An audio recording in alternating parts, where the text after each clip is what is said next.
नमस्ते बच्चों, कैसे हैं आप सब। बोर्ड एग्जाम की तैयारी चल रही होगी आपकी।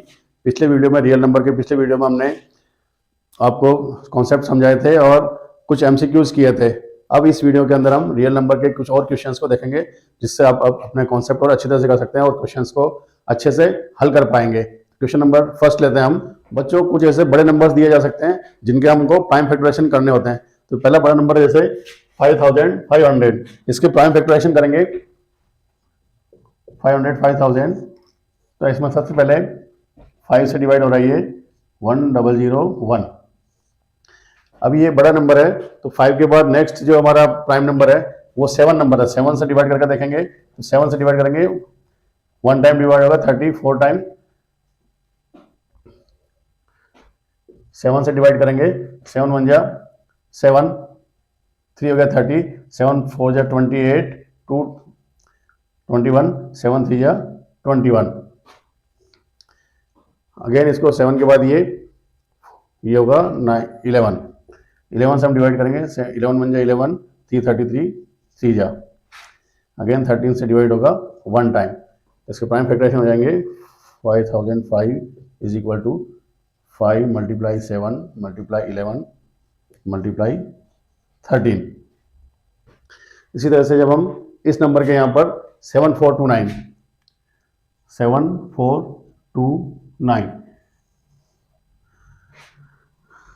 इसके प्राइम फैक्टराइजेशन करेंगे तो ये बड़ा नंबर जिसमें शुरू के प्राइम फैक्टर से हमारे पास इसका फैक्टर नहीं हो रहे हैं तो घबराने की कोई बात नहीं है।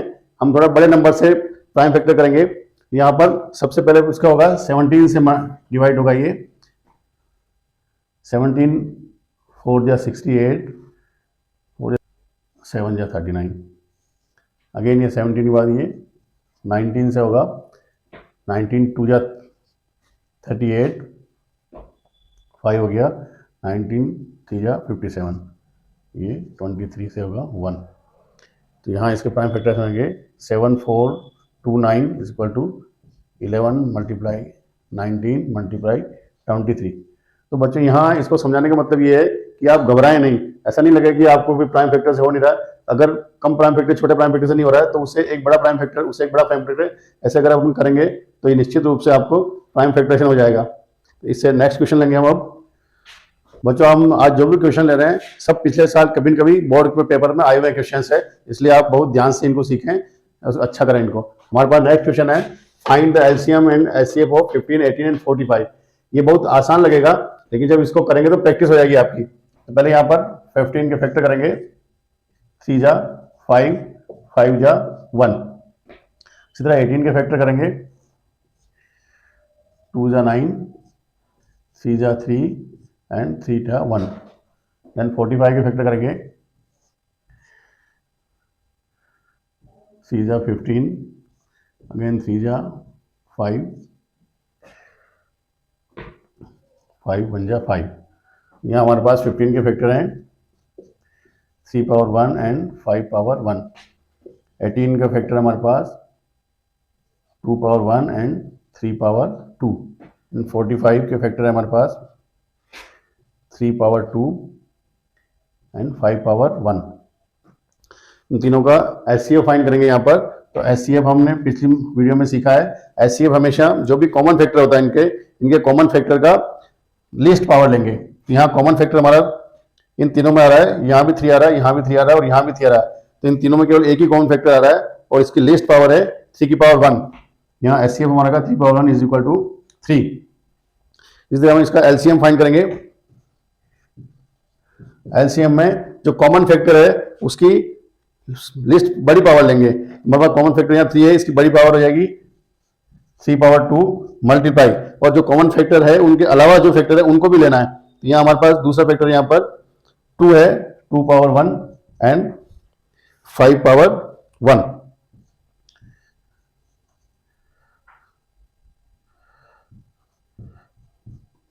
इसका एलसीएम हो जाएगा हमारे पास 5 2 या 10 और 9 90। इस तरह इसका एचसीएफ हो जाएगा 5 और एलसीएम होगा 90।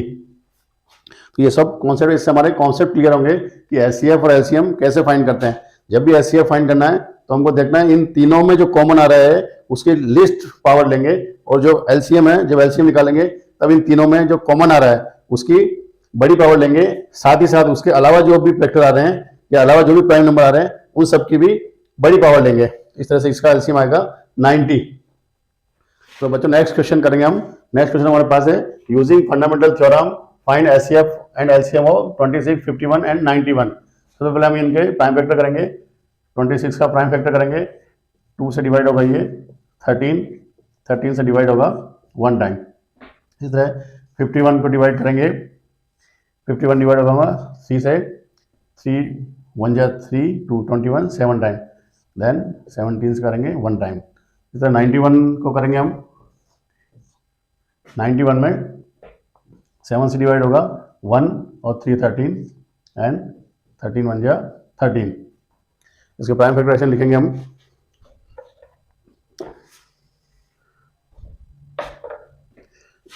Twenty six is equal to 2 power 1 and 13 power 1 into 1। 51 के फैक्टर करेंगे 3 power 1 and 17 power 1 and 91 7 power 1 and 13 power 1। हम इसका एचसीएफ देखेंगे। एचसीएफ हमारे पास आएगा एचसीएफ इक्वल्स, तो तीनों में जो कॉमन आ रहा है, यहाँ हम देखेंगे तीनों में यहाँ पर हमारे पास कोई भी प्राइम फैक्टर कॉमन नहीं आ रहा है। यहाँ सिर्फ और सिर्फ केवल एक 1 कॉमन आ रहा है, तो हम यहाँ इसका एचसीएफ इक्वल टू हमारे पास यहाँ होगा 1। एलसीएम लेंगे यहाँ पर। एलसीएम में तीनों में कोई कॉमन नहीं आ रहा है, लेकिन यहाँ 13 और 13 यहाँ कॉमन आ रहा है, सभी को लेना होगा। तो यहाँ सबसे पहले 2 ले रहे हैं हम। 2 मल्टीप्लाई 3 मल्टीप्लाई 7 मल्टीप्लाई 13 मल्टीप्लाई 17। तो बच्चों ये सामान्य मल्टीप्लाई है, इसको आप स्वयं करके इसका आंसर दे सकते हैं यहाँ पर, ठीक है ना बच्चों। नेक्स्ट क्वेश्चन करेंगे हम। नेक्स्ट क्वेश्चन हमारे पास है given that HCF 2 numbers is equal to 9 and find LCM of 2 numbers. यहाँ हमारे पास फॉर्मूला है product of 2 number is equal to HCF multiply LCM. Product of 2 number, हमारे पास 2 नंबर है 306 multiply 657 is equal to HCF हमारा दिया हुआ है 9 और हमें एलसीएम फाइंड करना है। इसको सॉल्व करेंगे, ये मल्टीप्लाई इधर आके डिवाइड करेगा 306 657 डिवाइड बाई 9 से इसको डिवाइड करेंगे यहाँ, 9 3 या 27 4 9 4 या 36। यहाँ हमारा इज इक्वल टू एलसीएम, या LCM is equal to 34 multiply 657।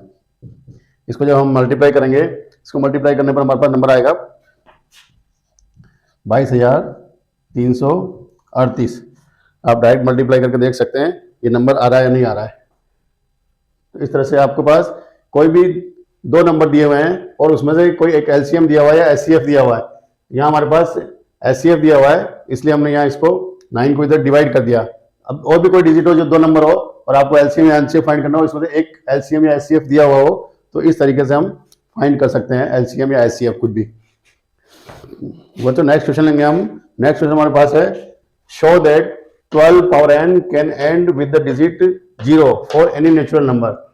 क्या हमारा ये 12 जो पावर n है उसका एंड 0 डिजिट पर होता है? इस तरह के क्वेश्चंस करने के लिए हम पहले ये देखेंगे कि कोई भी नंबर के लास्ट में जब 0 डिजिट आता है तो उसके फैक्टर क्या क्या होते हैं। जब भी 0 से हमारे पास लास्ट में 0 आगा, उसका या तो फैक्टर 2 और 5 होगा। इसको समझने के लिए हम कोई भी नंबर लेते हैं, जैसे कोई भी एक 40 नंबर ले लिया। 40 नंबर पर हम जब फैक्टर करेंगे 2 से डिवाइड करेंगे 20, डिवाइड किया 10, 2 से डिवाइड किया ये 5 5 1, तो हमारे पास यहाँ फैक्टराइज आया 2 पावर 3 एंड 5 पावर 1।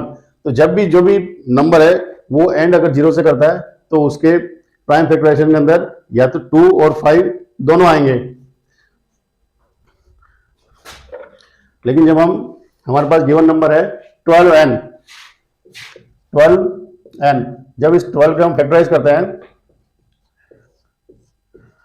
2 6 या 2 3 या 3 1, तो हमारे पास प्राइम फैक्टर आते हैं 12 के एंड 3। तो हमेशा 2 और 3 हमारे पास प्राइम फैक्टर आ रहा है। यहाँ इस 12 के प्राइम फैक्टर में हमारे पास कोई भी 5, 2 और 5 फैक्टर नहीं है। तो इस तरह के जब भी कोई क्वेश्चन आएंगे उसमें हमारे पास ये 12n कोई भी नेचुरल नंबर n के लिए 0 डिजिट पर समाप्त नहीं होगा, ये n नहीं होगा। इसकी लैंग्वेज लिखने के लिए लैंग्वेज हम कुछ इस तरह से लिखेंगे, if 12n and with 0 it must have prime factor 2 and 5।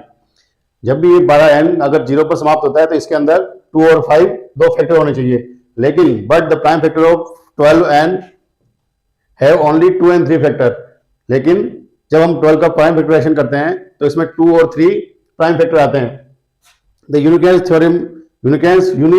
of fundamental theorem of arithmetic guarantees that there is no other factor of prime factorization of 12n। तो 12n के अंदर 2 और 3 के अलावा और कोई प्राइम फैक्टर नहीं होता, यूनिक्वेंस थ्योरी कहती है ये। इसलिए so there is no natural number n for which 12n and with digit 0। इसलिए 12n के कोई भी ऐसे नेचुरल नंबर n नहीं होगा जिसका डिजिट 0 पर समाप्त होता है। ये आपको बोर्ड एग्जाम के पॉइंट ऑफ व्यू से ये लैंग्वेज आपको यहाँ पर लिखने पर पूरे में से पूरे मार्क्स मिल सकते हैं। बच्चों नेक्स्ट क्वेश्चन समझेंगे। नेक्स्ट क्वेश्चन हमारे पास है, can 2 number have 18 as their HCF and 380 as their LCM, give reason. ऐसे दो नंबर हमारे पास जिसके एक इनका एचसीएफ 18 है और एलसीएम हमारा 380 है। इस तरह के क्वेश्चंस को करने के लिए हमारे को एक कॉन्सेप्ट याद रखना पड़ेगा। जब भी कॉन्सेप्ट याद रखना पड़ेगा, जैसे हम सामान्य एग्जांपल लेते हैं, 15 और 30 दो नंबर है हमारे पास। जब इनका हम फैक्टराइज करते हैं 3 5 5 1, इसका फैक्टर करते हैं 2 15 3 5 5 1। यहाँ 15 is equal to 3 and 5 and 30 is equal to 2 into 3 into 5। इसका एचसीएफ निकालते हैं हम। HCF is equal to, common हमारे पास ये 3 आ रहा है और 5 भी आ रहा है, तो ये 3 into 5। और जब एलसीएम निकालेंगे इसका 3 into 5 into 2,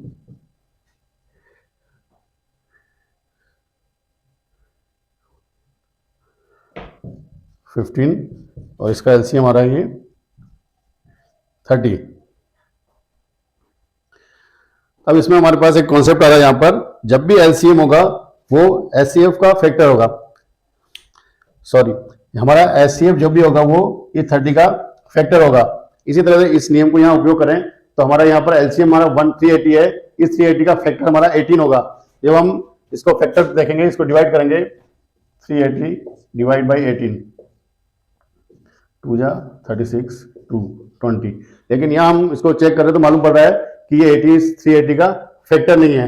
फैक्टर नहीं होने की वजह से ऐसे कोई भी दो नंबर नहीं होंगे जिसका एचसीएफ 18 है और एलसीएम यहाँ पर 380 होगा। तो ये इसका आंसर नो होगा, नहीं हो सकते हैं ऐसे कोई भी दो नंबर जिनका एक एचसीएफ 18 हो और एलसीएम 380 हो। तो बच्चों इसके लिए ये कॉन्सेप्ट हमेशा याद रखना। इस तरह के जो भी क्वेश्चन आएंगे उसके अंदर ये आपका ये एलसीएम हमेशा एचसीएफ, जो एचसीएफ है वो एलसीएम का फैक्टर होगा। बच्चों नेक्स्ट क्वेश्चन देखते हैं हम। नेक्स्ट क्वेश्चन हमारे पास है, explain why 17 + 13 × 11 × 13 × 17 × 19 is a composite number. इस तरह के जब भी क्वेश्चन करेंगे तो ये हमारे पास यहाँ पर दो टर्म है, एक टर्म ये अलग है और एक टर्म ये अलग है। इन दोनों टर्म के हम कॉमन ले लेंगे। यहाँ 17 कॉमन आ रहा है, 1 + 11 × 13 × 19। अब हमको रूल याद है, यहाँ पर जब भी कंपोजिट नंबर होगा वो कंपोजिट नंबर हमेशा मोर देन 2 फैक्टर्स होते हैं। तो यहाँ पर कोई भी नंबर होगा उसका एक तो फैक्टर होगा, एक के साथ यहाँ पर 17 भी फैक्टर आ रहा है और एक इसको पूरा को सॉल्व करेंगे तब पूरा उसका एक नंबर आएगा, वो स्वयं भी उसका फैक्टर होगा। तो यहाँ पर मोर देन 3 फैक्टर आ रहे हैं, 1 आ रहा है, 17 आ रहा है और इसको सॉल्व करने के बाद जो भी नंबर आएगा वो स्वयं भी इसका फैक्टर होगा। तो इस तरह से हम कह सकते हैं कि यस ये कंपोजिट नंबर है।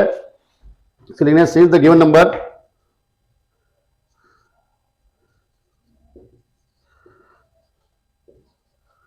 Has more than 2 factor,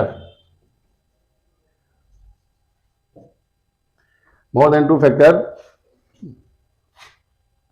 so it is a composite number.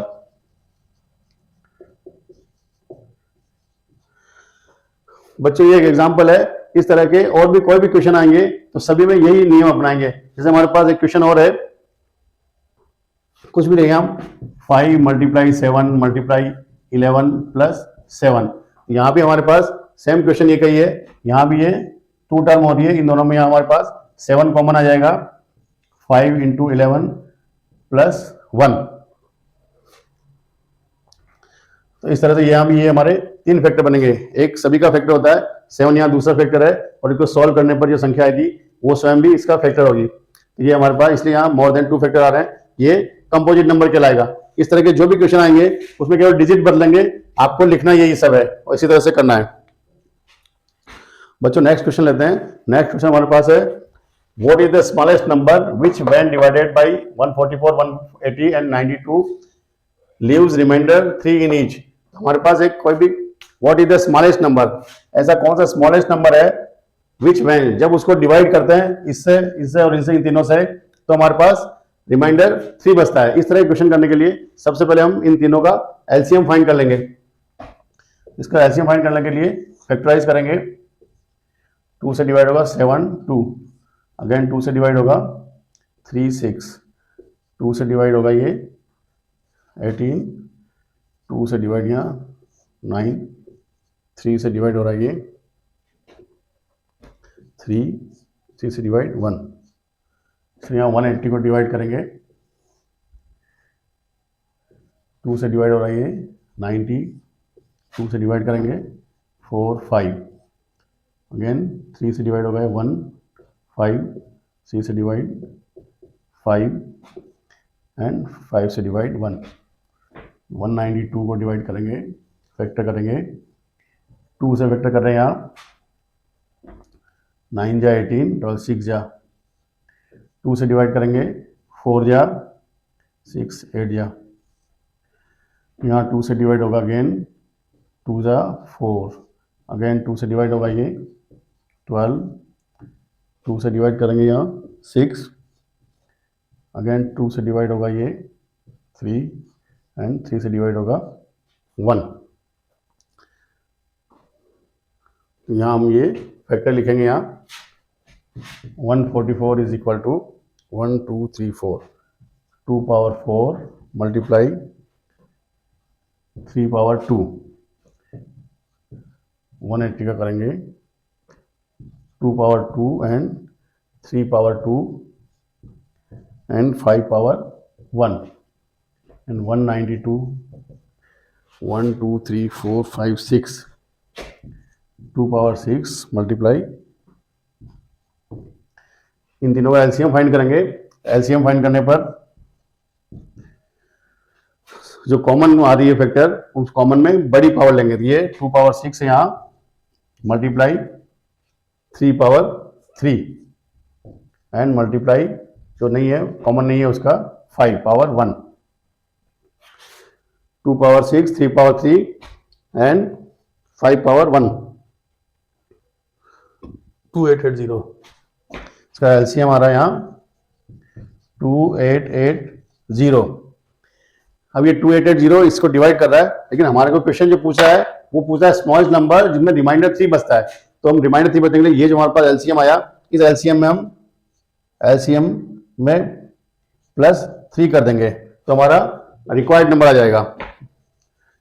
Required number LCM +3, यहाँ हमारे पास होगा 2880 + 3 इक्वल्स टू 2883। एक बार इसको वापस समझ लेते हैं। हमारे को ऐसा स्मॉलेस्ट नंबर फाइंड करना है जिनको ये तीनों डिवाइड करते हैं। डिवाइड करने मतलब ये तीनों का एलसीएम फाइंड करेंगे हम, और ये जो एलसीएम आएगा उसके अंदर फिर हम यहाँ पर 3 को प्लस कर देंगे, जिससे हमारा रिक्वायर्ड नंबर जो पूछ रहा है स्मॉलेस्ट नंबर आ जाएगा इससे 3 रिमाइंडर बचेगा। इस तरह इस क्वेश्चन को कर सकते हैं। बच्चों नेक्स्ट क्वेश्चन लेते हैं। नेक्स्ट क्वेश्चन हमारे पास है the largest number which divide 70 and 125 leaving remainder 5 and 8 respectively. इस लार्जेस्ट नंबर निकालना है। इसका मतलब हमको यहाँ पर एचसीएफ फाइंड करना है, विच डिवाइड, जो इन दोनों को पूरी तरह से डिवाइड करे। रिमाइंडर छूटेगा हमारे पास 5 एंड 8। ऐसे क्वेश्चन करने के लिए पहले हम इसको रिमाइंडर को माइनस कर देंगे इनमें से। यहाँ 70 माइनस 5 करते हैं यहाँ, तो ये 65 आएगा। और 125 में से 8 माइनस करते हैं 117। अब ये दोनों जो नंबर होगा ये लार्जेस्ट नंबर डिवाइड करेगा इन दोनों को। अब यहाँ इन दोनों का हम यहाँ पर एचसीएफ निकालेंगे। 65 का फैक्टराइज करेंगे, 5 की टेबल से आएगा 1 3 13 1 जा। इसलिए यहाँ 117 को करेंगे, 3 की टेबल से डिवाइड होगा ये 3 3 जा 9 27, 3 9 जा 27। अगेन 3 से डिवाइड होगा ये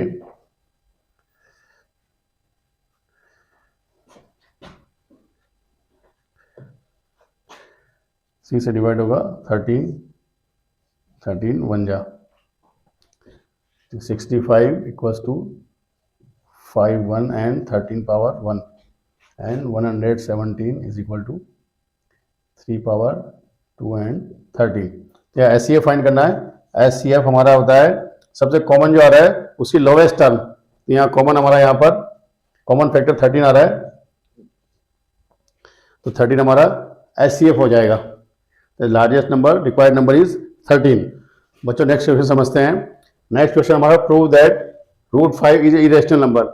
इस क्वेश्चन को समझने के लिए पहले हम इसकी थ्योरम समझ लेंगे। हमारे पास थ्योरम है लेट p बी ए प्राइम नंबर। एक p कोई भी प्राइम नंबर है, if p divide a square, अगर ये p a स्क्वायर को डिवाइड करता है तो यहाँ पर p a को भी डिवाइड करेगा। इसको समझने के लिए हम एग्जांपल लेते हैं। कोई भी हमारे पास एक जैसे a स्क्वायर यहाँ पर 64 है, इस 64 को अगर 2 कोई भी प्राइम नंबर है 2 डिवाइड कर रहा है तो ये 2 इसके a को भी डिवाइड करेगा। a यहाँ पर हमारा ये हो जाएगा 8, 64 का स्क्वायर रूट 8, तो ये 2 जो है हमारा इस 8 को भी डिवाइड करेगा। इस थ्योरम का मतलब ये एक बार वापस समझ लेते हैं। a स्क्वायर हमारा कोई भी नंबर है, उसको कोई भी प्राइम नंबर 2 यहाँ डिवाइड कर रहा है तो इस a स्क्वायर का a जो फाइंड करेंगे a 8, ये 2 यहाँ पर इस 8 को भी डिवाइड करेगा। इस थ्योरम का उपयोग हम इस इरेशनलिटी को प्रूव करने के लिए इस्तेमाल करेंगे। इसको प्रूव करते हैं। प्रूव करने के लिए कुछ लैंग्वेज को याद रखना पड़ेगा। इंपॉर्टेंट क्वेश्चन है ये, हर बार एग्जाम में पूछा जाता है, तो पूरा श्योर है कि ये इस बार भी एग्जाम में हो सकता है, आ सकता है। यहाँ पर √5 की बजाय कोई भी नंबर हो सकता है, सभी के लिए एक ही लैंग्वेज का इस्तेमाल करेंगे। केवल ये डिजिट यहाँ पर √5 की बजाय चेंज हो जाएगी। अब इसमें √5 की जगह चाहे √2 पूछे, चाहे क्वेश्चन में √3 आए, √7 आए, कोई भी नंबर आ सकता है, √11 आ सकता है, कोई भी आ सकता है। इसको प्रूव करने का एक ही तरीका है, केवल इस डिजिट 5 की जगह ये डिजिट यहाँ पर लग जाएगी, बाकी एज इट इज आएगा। तो इसको प्रूव करने के लिए हम सबसे पहले कंट्राडिक्टिव मेथड को देखेंगे। कंट्राडिक्टिव मेथड के अंदर है, हमको यहाँ दे रखा है इरेशनल नंबर प्रूव करना है। हम इसको मान लेंगे कि √5 हमारे पास रेशनल नंबर है, इसको हम मान लेंगे। तो लेट, इसको लिखेंगे let √5 is a rational number. अब जब हम √5 को रेशनल नंबर मान लेते हैं तो हमें मालूम है कि जब भी कोई रेशनल नंबर होता है तो उसको p/q के फॉर्म में लिख सकते हैं। तो जैसे कि कोई भी नंबर यहाँ, इसको p/q का फॉर्म समझाने के लिए मैं एग्जांपल देता हूँ आपको। जैसे 4/8 कोई भी नंबर है, p/q के फॉर्म में इसको लिख सकते हैं। तो जब p/q के फॉर्म में लिखते हैं तो इसमें कोई कोई कॉमन फैक्टर है यहाँ पर, तो उस कॉमन फैक्टर से डिवाइड करेंगे इसको। यहाँ कॉमन फैक्टर 2 है, तो डिवाइड करने पर 1/2 हमारे पास ऐसा नंबर आ जाता है। जब अब और इसमें कोई भी कॉमन फैक्टर नहीं है, ये हमारा को प्राइम नंबर है। तो इस तरह से जो भी रेशनल नंबर है p/q के फॉर्म में लिखा जा सकता है, और उसका कोई अगर कॉमन फैक्टर है तो उस कॉमन फैक्टर से डिवाइड करके हम उसके को प्राइम फाइंड कर सकते हैं। Let 5 is a rational number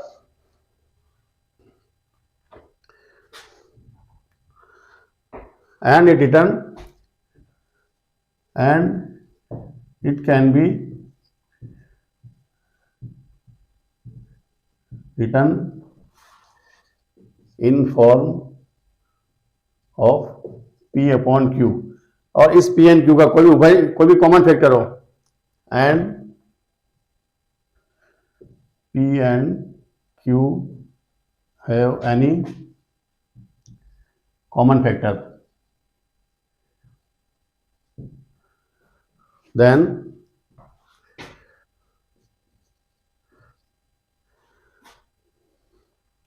it divide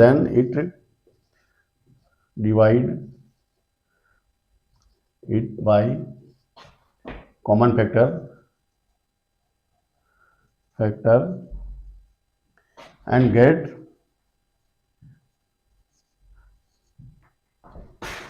A and B co-prime.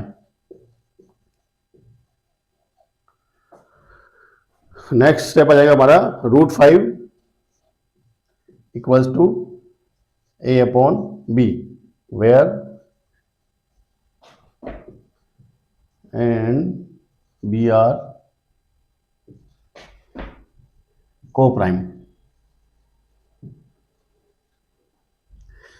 अब इस इक्वेशन को सॉल्व करेंगे, ये हमारा होगा A is equal to √5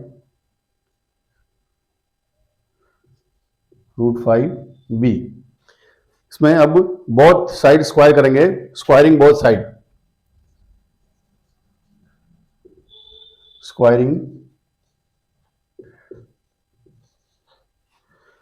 squaring करने पर A square is equal to √5 B whole square. ये हमारे पास आएगा A square is equal to 5B square.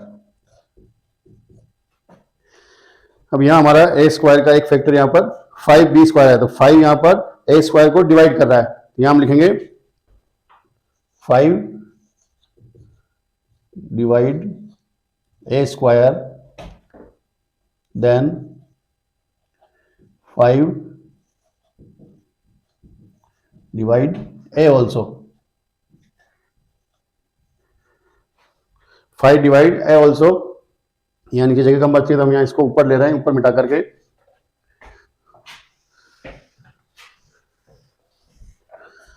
A divide 5 also, तो यहाँ 5 डिवाइड 5 करेगा हमारा A इज इक्वल टू नया आएगा 5C। कोई भी ये 5 A को डिवाइड करेगा तो ये नया नंबर आएगा 5C। इन सब को हम वापस both side square the number,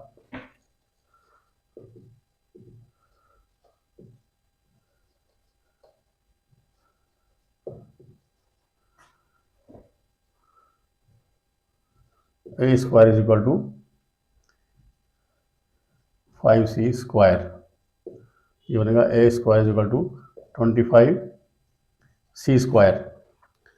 इस A स्क्वायर की वैल्यू हम इस इक्वेशन नंबर 1 में पुट करेंगे। यहां पर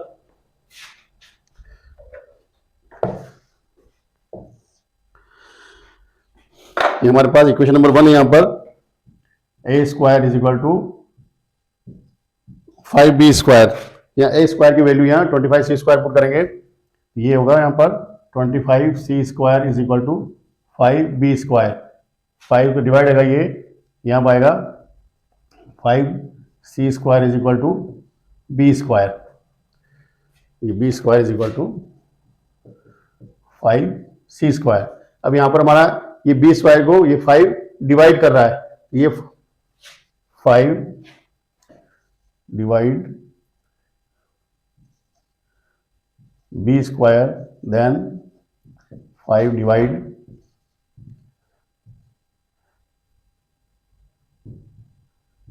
B also. Therefore A and B have a common factor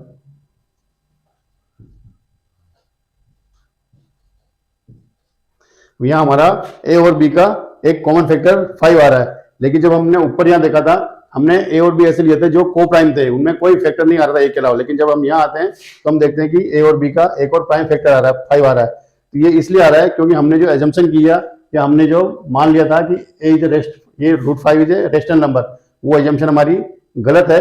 इस तरह से हम इसको यहाँ लिखेंगे।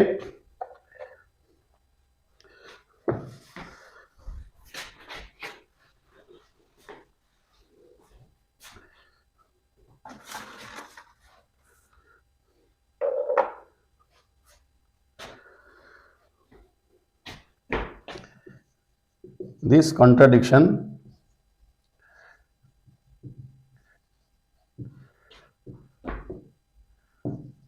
has arisen because of our incorrect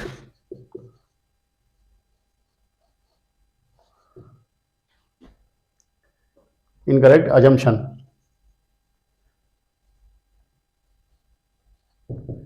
Incorrect assumptions that root 5 is rational number.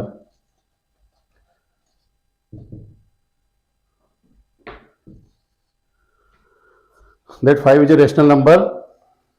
So we conclude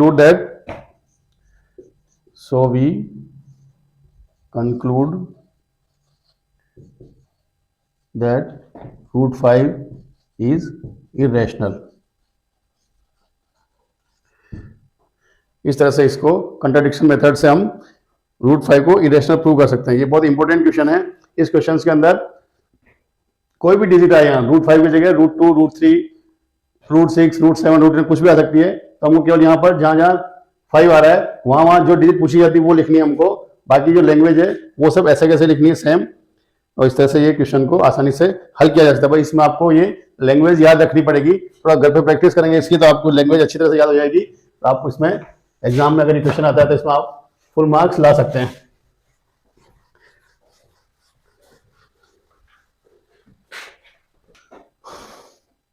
बच्चों इसी से रिलेटेड एक और क्वेश्चन लेते हैं। क्वेश्चन हमारे पास है show that 5 minus root 3 is irrational. इसको सॉल्व करने के लिए, इसका सोल्यूशन करने के लिए जब पहले के क्वेश्चन किया उसी तरह से करेंगे। इनको मान लेंगे हम कि ये एक रेशनल नंबर है। तो लिखेंगे इसको that let us assume to the contrary that 5 minus root 3 is a rational number. That अगर ये रेशनल नंबर है तो हम इसके दो prime numbers A and B find कर सकते हैं। इसी को लिखा है that is we can find coprime A and B. 5 minus root 3 is equal to A upon B where A and B are को प्राइम। इसको सॉल्व करेंगे। ये 5 माइनस बनेगा A minus A upon B minus 5 B LCM लेंगे यहाँ A minus 5 B upon B. तो ये हमारे पास ये नंबर आया। ये ए और बी इंटीजर्स है। इनको इंटीजर्स को सम ये माइनस करने पर हमको रेशनल नंबर मिलता है। तो since a and B are integer we get a minus 5 b is a rational number. तो हम ये रेशनल नंबर प्राप्त कर सकते हैं। So 5 minus root 3 is a rational number. अब ये रेशनल नंबर इसलिए आया है क्योंकि हमने गलत परिकल्पना कर ली। This contradiction has arisen because of our incorrect assumption. हमने गलत परिकल्पना कर ली कि 5 माइनस रूट 3 हमारा रेशनल नंबर है। इस तरह से हम इसको कंक्लूड करेंगे। So we conclude that 5 minus root 3 is a irrational. तो यहां पर भी इससे इस डिजिट के अलावा और दूसरे कोई भी डिजिट आ सकती है। यहाँ पर 4 माइनस रूट 2 या 7 माइनस कुछ भी आ सकता है, 7 प्लस रूट 3। तो ये लैंग्वेज यही रहेगी, ओनली यहाँ पर ये डिजिट चेंज हो जाएगी। तो इस तरह से आप आसानी से क्वेश्चन कर सकते हैं। ये मेरा आज के यहाँ का टॉपिक हमारा रियल नंबर यहाँ पर कंप्लीट हो गया है। अब मैंने समझाया होगा आपको जो भी अच्छा लगा हो तो आप मेरे वीडियो को लाइक और सब्सक्राइब करें ताकि आपको अगले नोटिफिकेशन जल्दी से मिल सकें। सब्सक्राइब करने के बाद में बेल आइकन आता है, उस बेल आइकन को आप टैप करेंगे तो आपको अगले वीडियो के नोटिफिकेशंस भी जल्दी मिलते रहेंगे। Thank you.